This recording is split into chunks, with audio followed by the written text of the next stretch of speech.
Well, good afternoon, everybody. I am very excited for another week's episode of the Industrial Real Estate Show, and a bit of an interesting format this week. As you can see, that I'm actually in an airport, and I just love doing these shows so much that instead of having to reschedule with Larry, I just figured I'd come to the airport early, find as quiet of a location as I could, so we get to spend the time with Larry. And I think you're really going to get some value hearing him chat. We were originally connected on LinkedIn. And then a mutual friend of ours actually connected us again to do a podcast interview. And I've been looking forward to this one for a long time. Larry's a top producing broker out of Fort Lauderdale in Florida, works with CBRE, and he's just a great value add guy who's happy to chat about any number of topics. So any questions that you have for Larry as we're going through these, please put it in the chat. And there will be some background noise on my end, so I apologize for that. Wyatt and I will do our best to keep me muted when Larry's talking, so we can keep the focus right on Larry. So with the intro out of the way, pleased to bring on Larry. Larry, good to see you, my friend. What's going on? Thanks for having me. Well, thanks for putting up with me sitting in an airport, but I didn't want to reschedule this because I've had this marked on my calendar for a while and I've been really looking forward to it. So hopefully the background noise isn't too distracting and we can just have a fun and informative discussion. Yeah, you got it. So kicking it off, I love hearing how people got into industrial real estate, because it's not something that you do on career day when you're in junior high or high school. It's something that a lot of people find out about later in life. Right. So I'd love to hear how you got into industrial real estate, and then how long you've been doing it now, currently at CB. Sure, absolutely. No, thank you for the question. Thank you so much for having me on. This is awesome. So, for me, it was a little unique because my family had been in real estate. My dad was in real estate. My grandmother and grandfather were in real estate on both sides of my family. My uncles and aunts are in real estate. My brothers and cousins are in real estate. So it's a family affair with the Genets. So I've always been around it since I'm a little kid, 5 years old. I always knew I was going to be in real estate and wanted to be in real estate. I didn't know what exactly I was going to do, but I knew I'd be in the field. So for me, it was always real estate, which is a little unique. As you said, people tend to fall into it as a second and third career. And, sometimes, they do really, really great. And sometimes, just average. And sometimes it just doesn't work at all. But for me, it was from the start. I like to say I was born with a hammer in my hand. So I've been around it forever. My uncle owns a lot of small bay industrial real estate. His name is Ben Genet down here in South Florida. My brother also owns a lot of small bay real estate and has done a bunch of retail and stuff like that in the past. And then I have other family members that also invest very heavily in commercial real estate. So for me, it was really right around when I got out of college. I was trying to figure out what I was supposed to do with my life. And I had always had jobs during the summer and odd jobs and always around real estate, but, didn't really ever know exactly what I wanted to do. So I started in residential, which is the easiest to get into. My cousin, Anna, was kind enough to let me rent her a house, which I'm sure I did an awful job. That's one of my first deals. I think I made like $1,500 on that commission, and I never felt so rich in my life. And so from there, I just kind of asked friends and families for work and to help me. And I got a few more gigs here and there. And then one day I walked into my dry cleaners, and he was a really cool guy, ex-cop from New York City, real tough dude. There was a sign on the wall, I remember, that had a picture of a guard dog and a gun pointing at you. It was there's nothing here worth losing your life over kind of a thing. And he was just a really cool guy. So I asked him, I said, do you need any more space? I've been coming here for 2 years. You're awesome. I love this dry cleaners. Long story short, I ended up renting him a retail location in Opera Tower, which was built by Tibor Hala, which is one of the OG developers in South Florida going back 50 years. And I leased that space, and I never did another residential deal after that. It was my first commercial deal. I fell in love immediately. And then eventually I kind of wandered through the market and landed in industrial, working with my uncle Ben, who was kind enough to give me a job when I really needed one, and kind of taught me the ropes for small bay industrial. And from there, I joined CBRE, and I've been here now 11 years, and it's been a fantastic ride.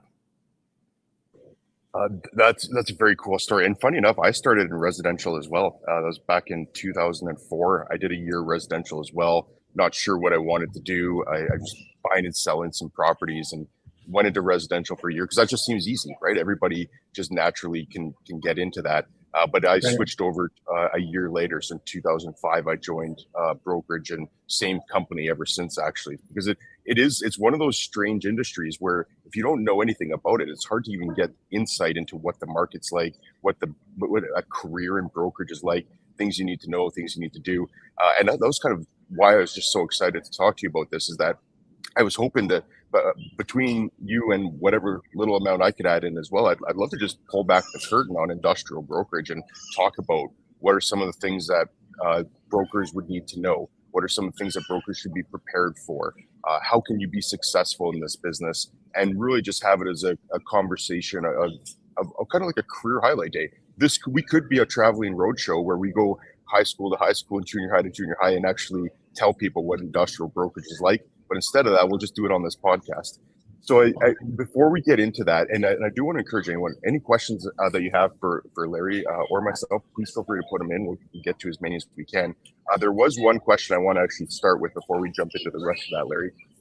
And that comes from Neil. Neil, thanks for joining in the question. What do all the different titles mean in brokerage? I've seen associates, vice president, senior vice president, etc. What's your thoughts on that, Larry? Yeah, so I guess that's important for evaluating the seniority of the professional. My experience, just because you have a big title doesn't always mean that you're the best. There's lots of associates and vice presidents that are unbelievably talented and capable. So I would caution people to just try to focus on the senior vice presidents, executive vice presidents, and chairman. They're not always the best in the business, and you got to look for the best team on the field that's well-rounded. But in regards to this specific question, associate is basically a first-year sort of junior broker. And then as you start moving up the sort of totem pole, vice president, senior vice president, then you get into executive vice president and chairman or vice chairman, depending on the company. Every company has different thresholds, but the way that those titles are allocated to you are, at least at the biggest shops, the publicly traded ones, they're allocated by revenue production. So the larger amount of revenue that you produce within, call it like a 3 to 5 year period, depending on the title, the higher your title would be. So when you get up into that senior vice president, executive vice president, and vice chairman type roles, those people are massive producers in the top 1% in the world of producers for any company. So extremely hard to do, especially at CBRE, where the thresholds are, in my experience, at least much higher than all the other companies to get to those levels. So yeah, it's really, really impressive thing. But don't put all your faith in titles. Put it in people. Yeah, well said. I love that. It's the person that's a lot more important than the title. Are you able to give any parameters? And you could be as general as you like here, because I know we don't want to be talking about any sensitive or confidential information around that. But I think one thing that a lot of people ask is, how much money can people make in brokerage?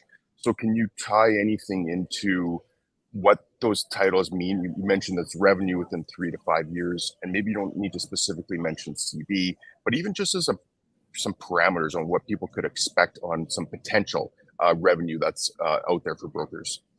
Certainly. Yeah. I won't speak to any company because honestly, they're changing all the time. So it might not be relevant by the time someone watches this video.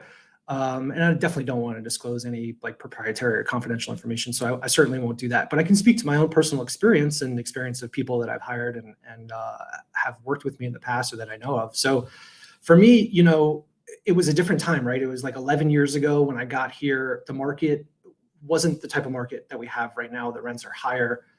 So thereby the commissions are higher, just naturally. But you can expect in your first year, if you really put your nose to the grindstone and you outwork pretty much everyone around you, you can eke out, I don't know, 30 to 80 grand if you really hit it hard. It's not easy because you don't have anything really. You're starting from scratch. And even if you join a big team, which I say is mandatory, for anyone getting into the business, it's still really, really hard to make any money your first year. And you should have either some kind of savings or make sure you get a draw or whatever in order to keep you afloat and keep your bills paid during that first year, because it is rough. And then, as you get into your second year, you should be able to pull down, somewhere between, 50 and 80, maybe more depending on what team you're with and how hard you're working. But sort of conservatively, those are the numbers: 30 to 50 your first year, in that kind of range, and then 50 to 80 your second year, which I think I did 30 my first year, and then 50 or 60 my second year, and then I got up into the 80s and 90s, and eventually started to hit six figures after a couple of years. So it's, this business, it's like a delayed system where you're building your pipeline and your relationships and your opportunities for success. You're building all that over time, and it does take time. It takes 3 to 5 years to really catch a stride at all.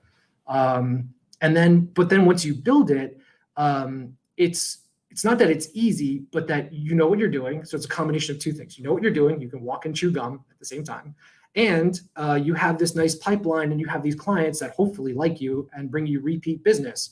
So if you can hold on to the deals that you do and keep those relationships while also adding new one, it compounds on itself. So it's not that it gets easier. I think you get smarter, and there's just more volume. So while, yeah, you could leave some great college and go into Wall Street or, some private equity firm or whatever, and make, 130 grand a year out of school, which I'm sure people are doing right now, plus bonuses and stuff. You might not do that your first year in real estate, but you'll also be able to make your own hours. You'll be building sort of your own kind of thing, your own business within a business, if you will, if you're at a firm like mine. And the long term is very rewarding and gratifying, both financially and personally. And it's just a different speed. So you're not, generally you're not at the office at 11 o'clock, 12 o'clock at night working on a merger, of some kind or something weird like that. So it's much lower stress and a much better quality of life, I think, than someone, killing themselves in New York City. Yeah, well said on that. And I've always equated it. It's cheesy analogy, but I think it's appropriate. It's like it's a rocket ship trying to get off the ground, and it takes so much fuel and inertia, and it takes so much to actually get that ship off the ground. But once it's at cruising altitude and in orbit, it's a lot easier to maintain that trajectory. But it's that getting off the ground that is so cumbersome, and there's so much risk, and everything can go wrong in that first launch sequence. But once you're off the ground, it is a lot easier. And I'm not trying to push you to reveal any sensitive or confidential information whatsoever, but are you comfortable perhaps even saying what some top brokers are capable of making in this industry? The nice thing about brokerage and being a 1099 employee and sort of an entrepreneur, if you look at yourself that way, is your earning is unlimited. You literally don't have a cap. So as big and as bad as you can build it, you can do it. So you can, I think most top brokers, make into like sort of the mid six figures, I think is probably a fair statement. Honestly, I'm not 100% certain, but I think that is probably more or less accurate. But there are brokers who can make millions of dollars a year, all around the world, from Hong Kong to LA and Miami and New York. So it can be done. I've seen it. It takes a long time. It takes infrastructure and a team. And there are some teams that produce, more revenue than like businesses do, and they're bigger in terms of revenue. So it can be a very lucrative business if you are really good at what you do. You build a really good team. You have a great culture. You're fair with everyone. You treat everyone well, and you're lucky enough to have great clients who you continue to grow with. And you have a diversified business. So, if you do those things and you work for 40,000 hours, you'll do great. Yeah, great point. Interesting. I got to talk to Bob Knackel last week. Oh, sorry. There's a call going over the intercom. Okay. Hopefully that's not too. Okay, good. So Bob Knackel, big New York broker, he's done over $20 billion in commercial transactions. Crazy. So even if you just take 1% of that, assuming you go a point, and maybe it'd be less because there's probably some downward pressure when you get into that volume, but even 1%, that's $200 million in fees. Even if you take half of that, it's $100 million in fees. So you're right, there's a potential for, this is the thing I actually love about this industry. Now there's a baby crying in the background. The thing I love about this industry is that there's people that can make zero, and there's people like Bob who conceivably can be making in the $100 million gross commissions over his career. So it really Crazy. is the full spectrum of fees out there. Question came in from Zach here. Thanks for the question, Zach. What will the most successful brokers be doing in 5 years that they're not doing now? That's a great question, Zach. Larry, I'll let you tackle that. Yeah, I appreciate the question, Zach. Thank you. So, brokers the most successful brokers that are currently in the market and doing well and have, a great business, what they'll be doing in 5 years from now, I think they'll be fighting with technology. And I think the industry will be so vastly different that the business will probably not look the way it looks today. It's getting kind of cheeky, but AI is coming. It's here, sort of in its early versions, and it's already been massively impactful. I've been watching this for a few years now, and I've been studying it, and I've been trying to invest in these companies that are building these algorithms. Really, it's not really AI yet. And so I think the sort of the bottom tier of the business will be sort of eliminated and automated. Sort of like the smallest 10% of deals or 15% of deals will probably be automated in some fashion, I imagine. But the more complicated transactions will still require human involvement and sort of that broker know-how. So I think they'll be fighting technology for a while. In 5 years from now, this stuff that's coming out just now is going to look very different, and it's going to be way more complex and capable. So I think building a diversified business where you can make a living multiple different ways and not just be a sort of one-trick pony is probably a very good idea.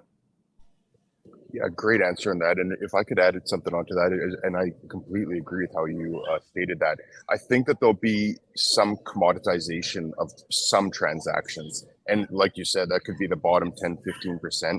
But this happens in the industry already, where you have a broker that's doing the bare minimum. They're almost a server at a table that just takes the order, goes and puts it into the kitchen, brings the food, and they're just running the orders back and forth. And there's not a lot of value add that needs to be in that transaction. And you probably could automate it, because I agree. I mean, the technology is either there right now or it's in its infancy, where someone can go onto Google, they can search for what they're looking for, it can spit them back a number of properties, it can send them a code so that they can go and punch it into any of these spaces so that they can go and look at the space themselves. They can say that they like it.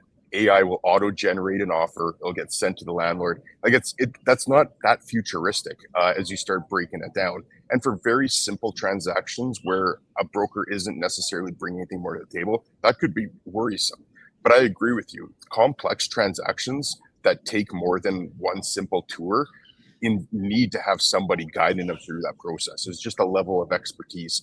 And it'd be no different than someone having AI draft a legal contract for them and them feeling comfortable that legal contract is going to protect them if something goes wrong versus hiring a lawyer. So great answer on that. And I agree. I think that is going to be really important.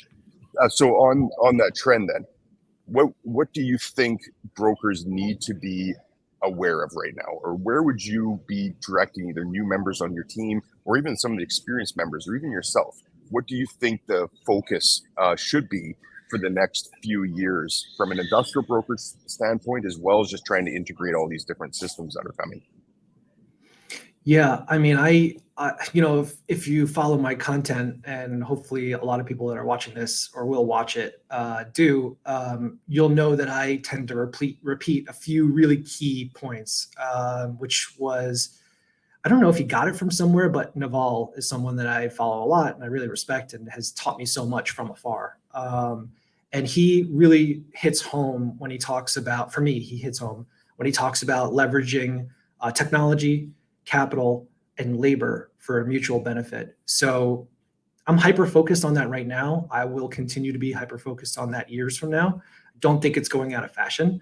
The economy is run on leverage, and I'm not talking about debt. I'm talking about leverage of money, labor, and technology.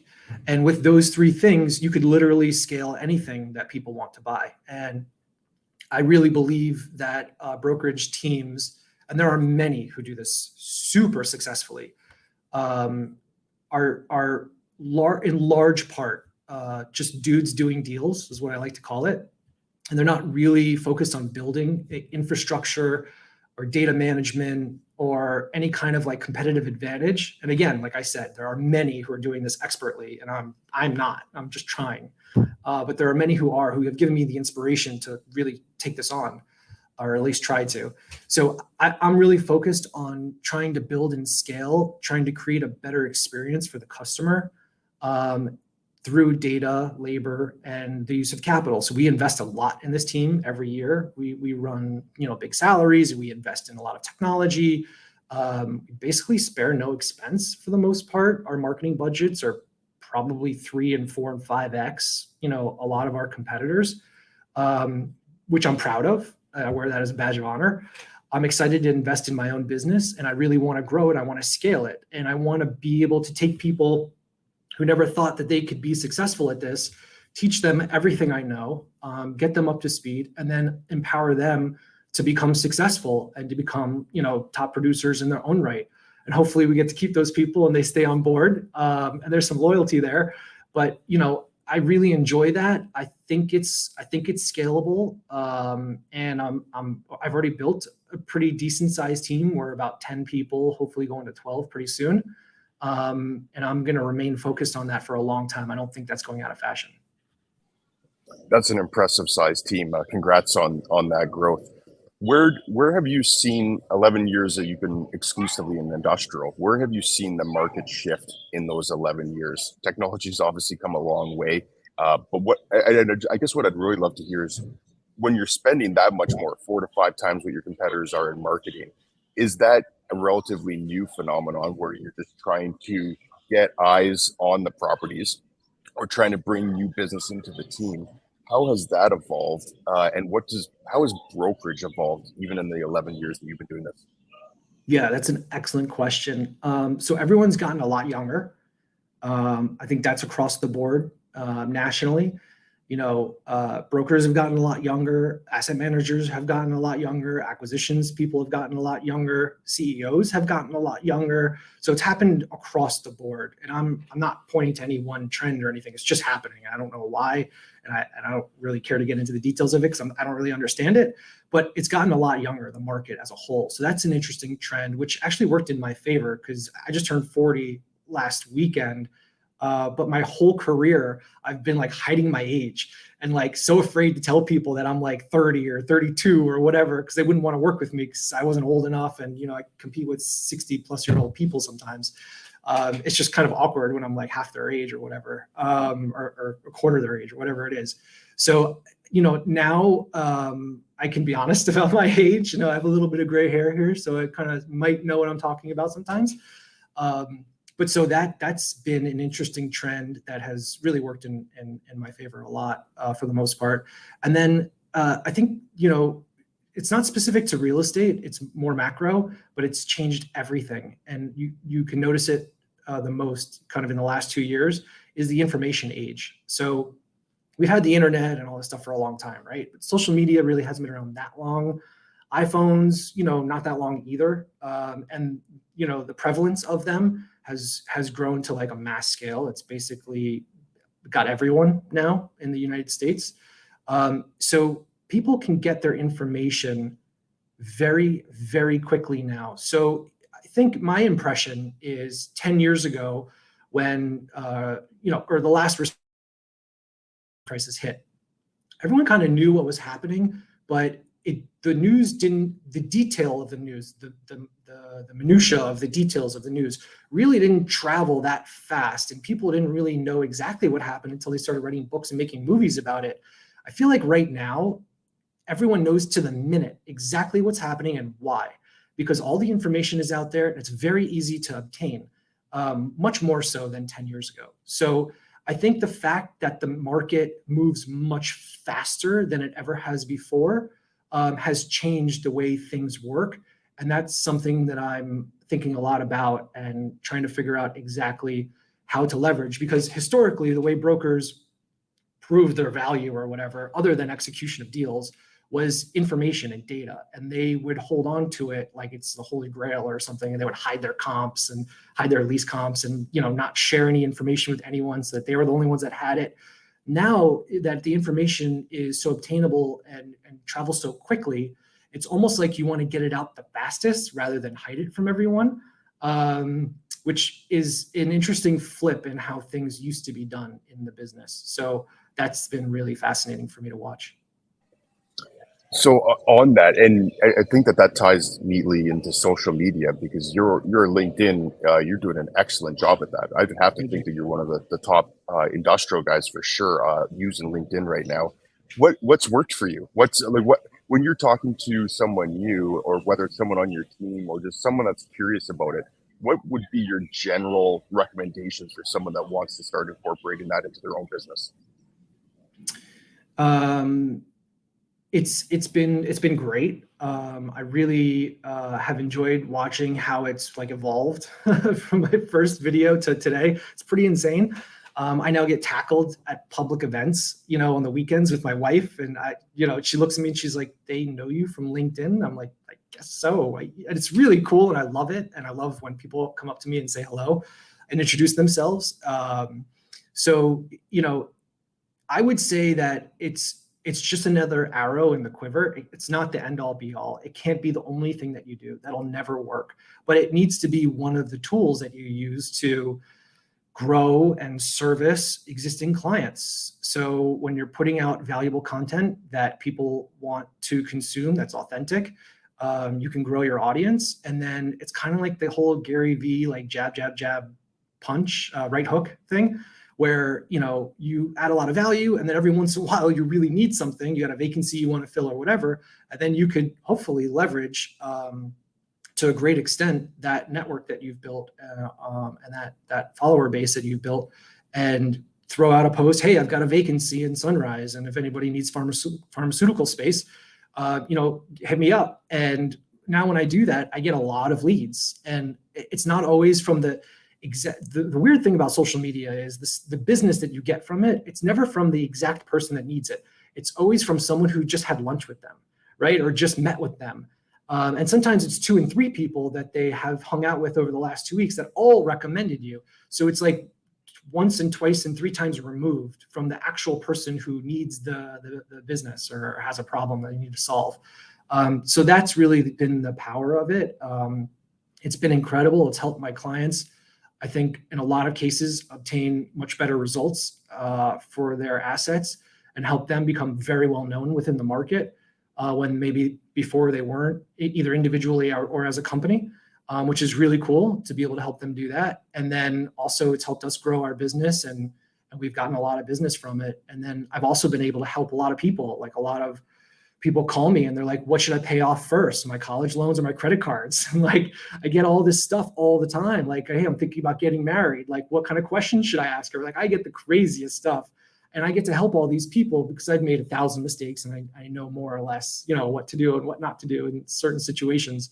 And I get to help people grow their businesses and evolve and adapt and change and solve problems for them personally, which I find really rewarding. And it's just super cool to be in a position to be able to do that for people. So just for that alone, it would have been enough. Love it. I completely agree with everything that you said there. And I love the point about it's just another arrow in the quiver. I use a different one, and I think there's a lot of football fans out there. I use it as social media as having one player on the team. And that one player is helpful. You can't win a game without having all the players on the team, but it's just one player. I've got to, because I do want to talk about some of the traditional older school methods of cold calling, door knocking. But just before we get to that, Gordon joined in. Gordon's got an awesome podcast too, by the way. If you're interested in doing more podcasts, which I'd highly encourage you to do. Sorry for all the background noise too. I'll read the question quick and I'll let you answer. How do you balance keeping your LinkedIn authentic and also professional? That's a great all struggle with. Yeah. So sometimes it's not so easy. I've definitely stepped in it a couple of times unintentionally, I just, not thinking, not being patient, and just rushing to do something, and have made big mistakes in some of the posts I've put up. I've had to take some of them down because it was just idiotic and never should have done it. But when you're doing something that's new and you're sort of trying to be a trailblazer of some kind, at least within industrial real estate, it's not very common to have people opining on things on social media all the time. You're going to step in it, and you just have to take a step back and realize what you did and never do it again. I only make a mistake once, generally. So yeah, I've definitely made some mistakes. I've gotten into some trouble, over the years, for sure. And I regret that, but it was well worth it. So, I think you always have to be authentic. You certainly always have to be professional. You've got to protect your brand, and whatever company you work for is a brand. That's super important. And I believe that wholeheartedly. And I don't think you have to have a balance between the two. I think you can be authentic and still be professional. You just have to be careful, especially in a corporate environment. So that sometimes is easier to do than others. And nobody's perfect, and you're going to make mistakes. Just make sure they're not really, really big ones. Yeah, great point on that. If I could add on to that, I would say that there's definitely a way that you can be professional while still also letting your personality show through without having to offend people. So an example that comes to mind, I love Lego. My kids both play Lego all the time. Some of the adult Lego I absolutely love. I think if I can weave in the odd thing about Lego into the story or whatever I'm trying to post on social media, that's not offensive. Nobody's going to be offended if I'm talking about Lego. It infuses a little bit of that personality. It still keeps it professional. It's when you start going off tangent and perhaps talking about a very controversial issue, politics, or whatever it is. That's where you really run the risk of being on a thin edge there. So what I would say myself, and this is kind of my strategy, I've made mistakes too. I've posted things that I was like, that was really dumb. I need to take that down right away.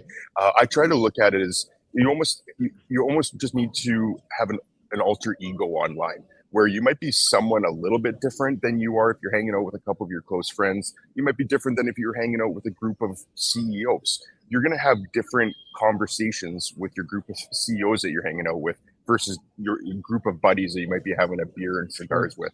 So I think you just need to really cater to that audience. That's what I would say. But you've posted so much great stuff on LinkedIn, and it is genuine. It's authentic. You do let your personality show, and it doesn't come across as offensive as whatever way. So I'd say, and we've still got more questions, so I'm not wrapping up right now, but I would say at the end, connect with you on LinkedIn, and you could be a playbook into itself on how to post things on social media, because everything that I've seen of yours has been spot on.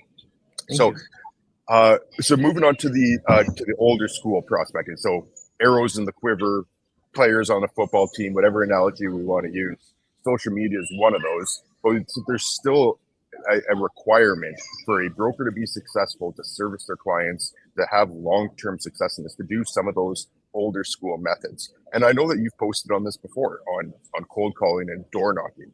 So people might be familiar with some of those posts, but where do you see that in terms of importance for a new or an experienced broker right now?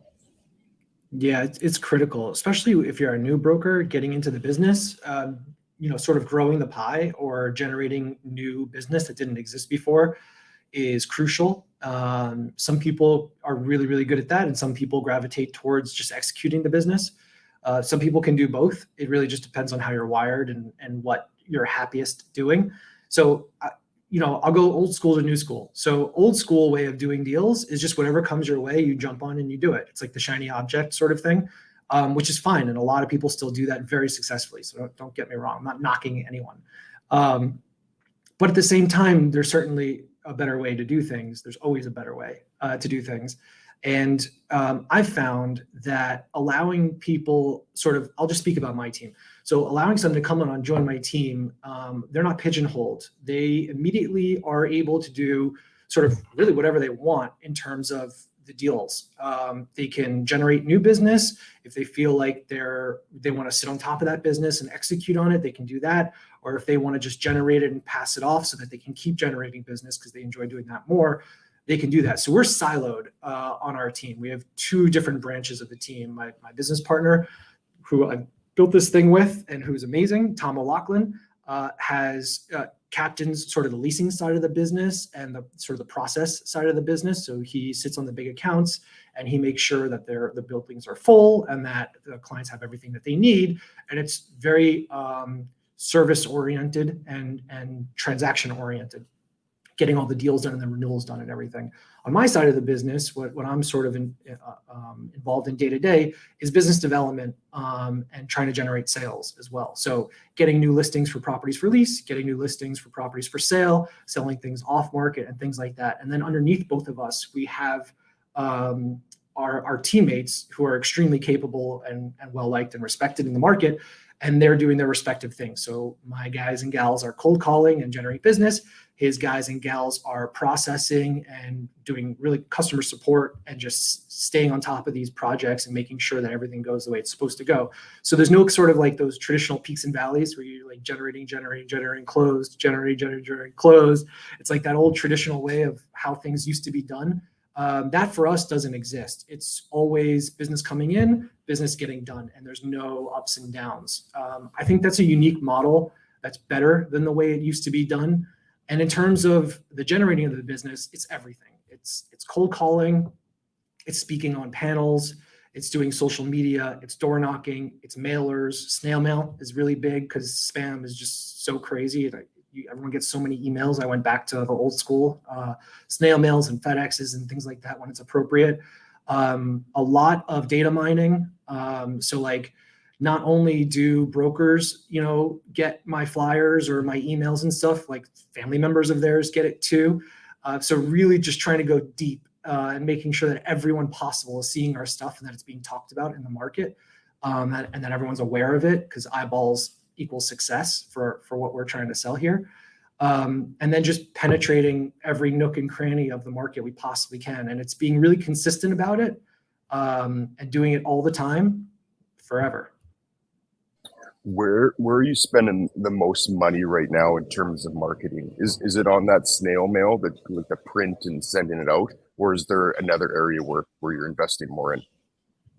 I think we spend the majority of our money on third-party online advertising, which is obviously a huge ROI because it's spread to many, many, many websites and gets in front of a lot of people. And then also signage.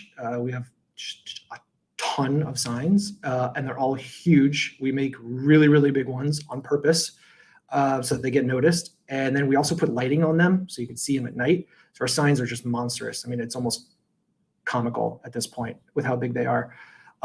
So we spend a ton of money on those two things specifically.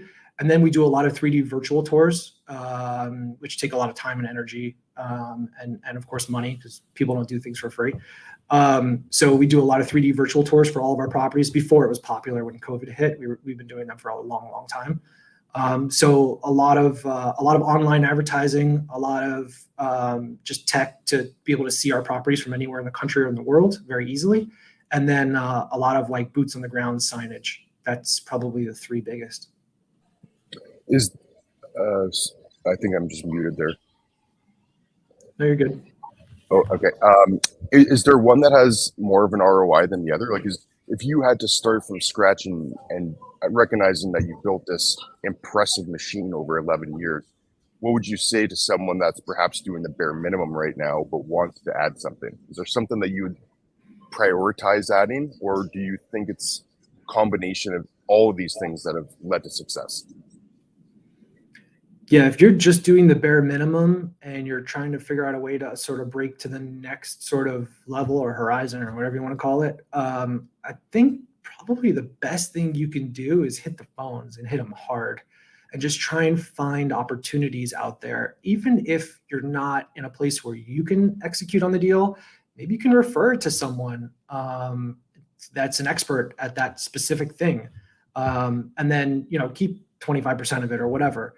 and then just start getting some things going and just getting some action. A lot of brokers in the market, I forgot how many there, I looked it up once. I think there's like 140,000 brokers in the state of Florida or something like that. And we email a lot of them, and a lot of them will show up for requirements that they really don't know anything about. Those people shouldn't be working those requirements. They should refer them to experts and keep a chunk of the deal and keep going. So if you're like struggling right now and you're not able to hit a stride, I would strongly recommend that you change out, how you're doing what you're doing, and bring in other people to work on these things, not only so you can learn how they do it and see it, but so you could just kind of get a change in what's happening. I do that a lot when I'm struggling on a deal and it's just not going the way I want it to. I change out the players. I take myself out, I put someone else in, and 9 times out of 10, that works really well. For whatever reason, it just wasn't jiving. Don't be afraid to ask people for help or change out the people or make a big change to make sure that things are running as smoothly as humanly possible. So that's what I would say. Great point. And I would echo your comments completely, is that there's so much power in having a group that has a requirement. So whether that's someone that needs 100,000 square feet, or it's someone that wants to buy a building, a manufacturing building for their business, having that knowledge that someone needs that space is very powerful. But it's only as powerful as that person's ability to get it from A to B. And quite often, like you said, if that person isn't the right person to do it, that information and that knowledge is squandered because it can't get from A to B. If it still stalls out at A, then it doesn't benefit anyone. So it's much better to try and partner with someone or refer it off than to do that. So great point on that. Question came in from Mark. Mark, thanks for joining in on the question as well. Larry, how do you balance being an advisor to clients and winning assignments? Please describe the threshold of knowing when to push for the business/exclusive listing.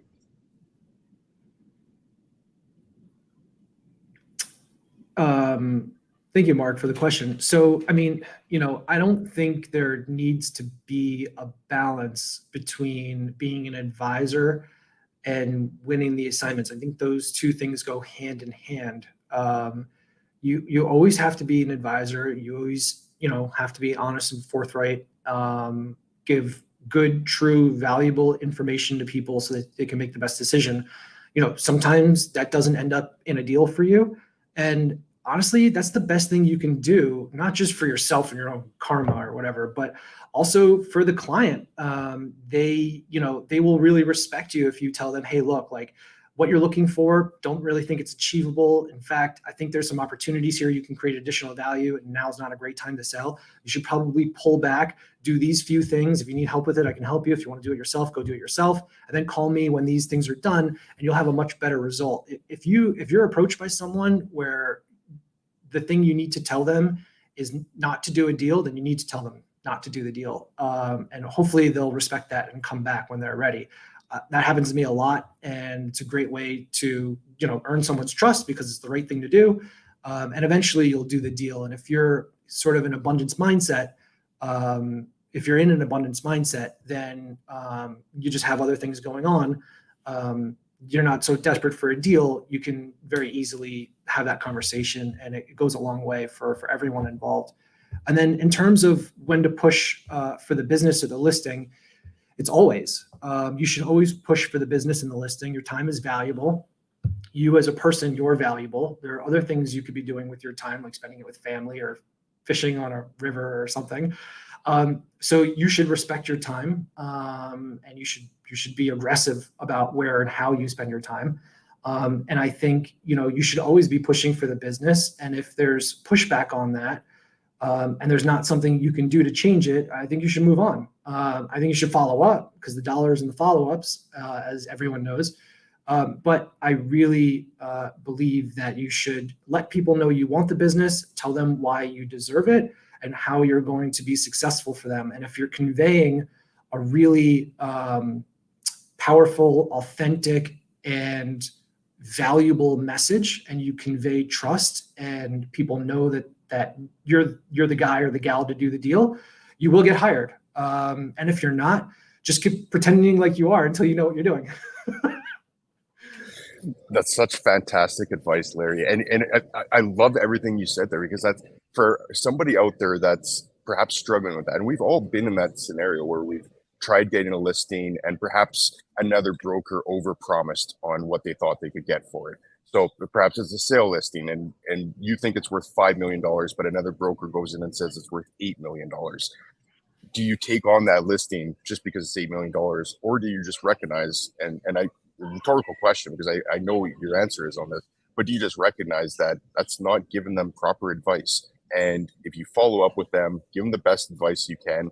You don't need to win every deal. I think that's another misnomer in our industry, is that people think that they need to win every deal. But it'd be akin to a construction company tried to win every a deal that they bid on. It just doesn't happen. You're not destined to win everything that you pitch on. So I love the way you describe that. Give the best advice you possibly can. Explain how you're going to do it, why you're capable of doing it, and the results you expect to have. Give them the best advice you can, and put yourself in a position to be successful. But don't force the issue, or don't put yourself in a position for not being successful. I love the way you described that. That's good. That's going to be a soundbite that Wyatt and I are going to pull out on this, and that will definitely be one that we put in there. Awesome. So we've tackled marketing, we've tackled some of the things you need to do to be successful. I'd really just love to get your thoughts on what a broker needs to know about the industrial market right now. And you're in Florida, where you've got a lot of immigration right now. You've got a lot of distribution. I don't know how strong the manufacturing sector is in Florida, so I'm guessing people are probably more focused on that distribution space. But what should a broker really be focusing on from their knowledge standpoint? Is it just raw data, so you know what all the sales are, you know what all the leases are, you know everybody that's in the market, or is there more, maybe perhaps macroeconomic issues or trends that they should be following? And I guess I'd just be looking to you. Let's say you were a large property owner. What would you want your broker to be aware of in the marketplace? Sure. Yeah, no, very interesting. So I think it's different depending on what you're doing and how you're trying to do it. If you're capital markets, or if you're advisory and transaction, you're just doing leasing, or if you're tenant rep, it could be different for everyone. But I think, I'll just speak to maybe sort of the younger brokers and the junior brokers, because the older guys and gals don't need my help. They're already super successful. So when it comes to, junior brokers and what they need to know, I think the first order of business is to define your market. You have to define your market, and you have to define it in a way that's valuable to you, that you can sort of build your business plan off of. So what do I mean by that? I mean, go look at whatever your multiple listing services for wherever you're located, CoStar, LoopNet, MLS, whatever is in Canada, and look at all the historical sales over the last 5 years. Where have they occurred for the asset type that you want to be focused on, and in the dollar range that you want to be focused on? Where have they occurred? Who's doing them, and why? And how can you get a slice of that sort of market share? I did that probably 6 years ago when I really wanted to start building out our sales business. It was the greatest thing I ever did. I identified, 3 or 4 or 5 submarkets, and I've put, almost 90% of my energy into those submarkets, and it's worked really well. Now I own big chunks of each of them. And it's just because I was thoughtful about my strategy, and I wasn't just, out there with a shotgun, just spraying everywhere. I really took a rifle approach, and I really dug deep to try and understand things, sort of the why behind it. And then I was able to take market share. So that worked really well for me. It can work for anyone. You just have to be thoughtful about the approach. So defining your market. And then once you define it, build a consistent strategy to target all of those owners and the people who are investing in those areas. Get to know them, take them for lunch, send them materials, send them comps. When you find a bit of information that maybe hasn't hit the market yet, make sure they see it first. Bring them off market deals so they feel the love and hopefully can grow their portfolio, and you'll get business. It just takes time, really. It takes time, it takes a strategy, it takes intent, and focus and infrastructure. But if I can do it, I swear anyone can. I wouldn't sell yourself short. I think people can appreciate just how genuine and authentic you are. And we talked before that you're also a very hard worker and you haven't taken a full holiday in a long time. This is your 40th birthday. That's a perfect opportunity to take a holiday, though. Yeah, just a one nighter. That's it, locally. Yeah. Question from Bruce. Bruce, thank you for the question as well. Where do you see the CRE industrial market going when we enter in a recession? Yeah, so it's interesting. I can't speak to the entire commercial real estate, well, the CRE industrial market. Okay, got it. So just when it comes, because I'm only an expert in industrial, I don't know anything about anything else. You can't ask me retail questions. But when it comes to industrial, historically, it's fascinating, actually. Historically, as soon as there's a sniffle in the market, the small bay industrial product takes a bath, and it's like total disaster. They're the first ones to go out of business because there's no significant sort of savings behind those companies. They're in 1,500 feet, 2,500 feet, 4,000 feet, whatever.